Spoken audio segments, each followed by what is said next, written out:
दोस्तों, तबला कैसे बनता है ये आपने कभी सोचा है? और तबला बनाने के लिए कौन सी लकड़ियों का इस्तेमाल किया जाता है? एक तबला कितने में बनकर तैयार होता है और इस तबले में धूम धूम आवाज कैसे आती है?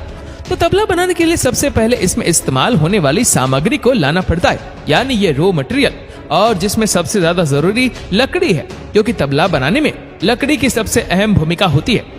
सबसे पहले एक सही लकड़ी का चयन करना होगा जो तबला बनाने के लिए उपयुक्त हो।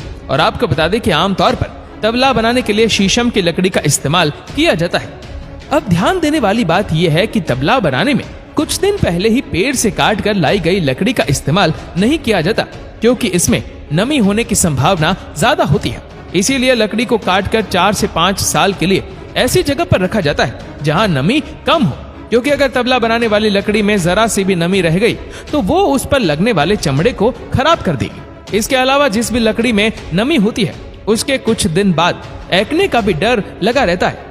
सबसे पहले तबले की लकड़ी को फैक्ट्री तक पहुंचाया जाता है, जहां मशीन की सहायता से इन बड़ी बड़ी लकड़ियों के टुकड़ों को छोटे छोटे भागों में काट दिया जाता है, जिसके बाद इन्हें तबले का आकार दे दिया जाता है। इसके बाद इस लकड़ी की ऊपरी परत की घिसाई की जाती है, क्योंकि लकड़ी की ऊपरी परत काफी खुरदुरी होती है।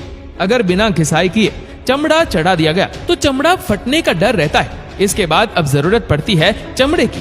जी हाँ दोस्तों, तबला बनाने के लिए चमड़े का इस्तेमाल किया जाता है।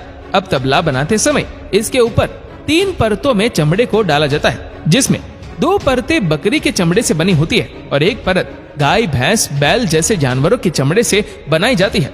अब इस चमड़े को एक गोल आकार के औजार से बराबर भागों में काट लिया जाता है और उसके बाद स्कारपर की सहायता से इसके ऊपर की कोटिंग को अलग करके उसे कुछ घंटों के लिए इसे पानी में भिगोकर रख दिया जाता है।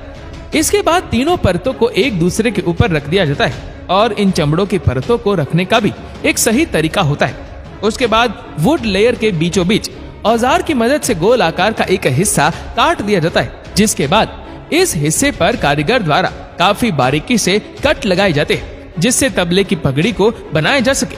पगड़ी को भी ऊंट की खाल से बनाया जाता है। इतना सब कर लेने के बाद तबले को कुछ दिनों तक धूप में सूखने के लिए रख दिया जाता है। तबला सूख जाने के बाद इस पर शाही का काम किया जाता है। और आपको बता दें कि तबले के प्रत्येक हिस्से के बीचों बीच में एक काले चकते के रूप में जो हिस्सा होता है उसे शाही कहते हैं। ये मुख्य रूप से चावल से बनाया गया एक लेप होता है जो सूख कर कड़ा हो जाता है। स्याही का मुख्य काम तबले में खनकदार आवाज पैदा करना होता है। तबले में स्याही का काम बेहद ही बारीकी से किया जाता है, क्योंकि अगर स्याही करते समय जरा से भी गलती हो गई तो तबले की आवाज में फर्क आ जाएगा और वह ठीक से बजेगा नहीं। कुछ वादक तबले पर स्याही के बजाय गूंथे हुए आटे का भी इस्तेमाल करते हैं। तबले पर स्याही का काम पूरा हो जाने के बाद इसे सूखने के लिए छोड़ दिया जाता है, जिसके बाद इन पर फिनिशिंग का काम किया जाता है और इसे अच्छी तरह से खूबसूरत बनाने के लिए इसको रंगा भी जाता है, जिसके बाद इसकी ट्यूनिंग करके मार्केट में ले जाकर बेच दिया जाता है।